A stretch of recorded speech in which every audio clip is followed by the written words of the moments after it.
परभणी महानगरपालिका निवडणूक 2026 चे निकाल 16 जानेवारी 2026 रोजी जाहीर झाले। दीर्घकाळ प्रशासकीय राजवटीनंतर झालेल्या या निवडणुकीत सत्ता समीकरणामध्ये बदल दिसून येत असून कोणत्याही एका पक्षाला स्पष्ट बहुमत मिळालेले नाही। त्यामुळे युती आघाडी आणि सत्ता स्थापनेबाबत राजकीय हालचालींना वेग आला आहे। परभणी महानगरपालिकेवर मागील काही काळापासून प्रशासकीय राजवट लागू होती। अखेर 2026 मध्ये झालेल्या महापालिका निवडणुकीचे निकाल 16 जानेवारी 2026 रोजी जाहीर झाले। या निकालांनी परभणीच्या स्थानिक राजकारणात मोठी उलथापालथ घडवून आणली आहे। निवडणुकीत प्रमुख राजकीय पक्षांसह पक्ष उमेदवारांनीही लक्षणीय कामगिरी केली। शिवसेना उद्धव ठाकरे गटाने अस्मिता व अस्तित्व कायम ठेवून 25 जागांवर विजय मिळवून निवडणुकीतील सर्वाधिक जागा जिंकल्या।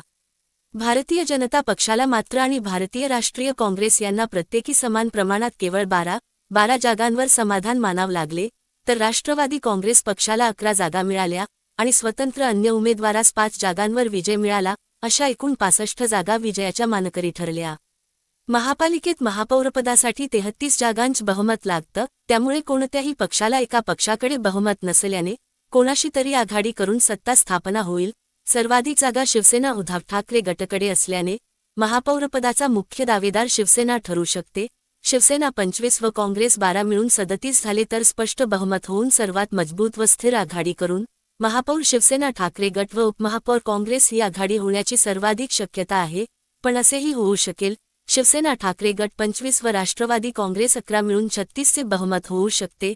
हा दुसरा मजबूत पर्याय आहे, पण दोन्ही पक्षांची स्थानिक समज चांगली असली तरीही उपमहापौर पदावर मतभेद होऊ शकतात आणि जर भाजप 12, काँग्रेस 12 व राष्ट्रवादी 11 तिघाजणाचे एकूण 35 चे बहुमत होऊ शकेल।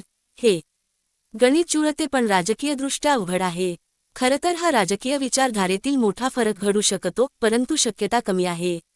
कदाचित असेही समीकरण जुळू शकते, भाजपा 12 व शिवसेना ठाकरे गट 25 एकत्र येऊन 37 चे बहुमत होऊ शकते, पण सध्याच्या राज्य पातळीवरील राजकारणामुळे जवळपास अशक्य आहे।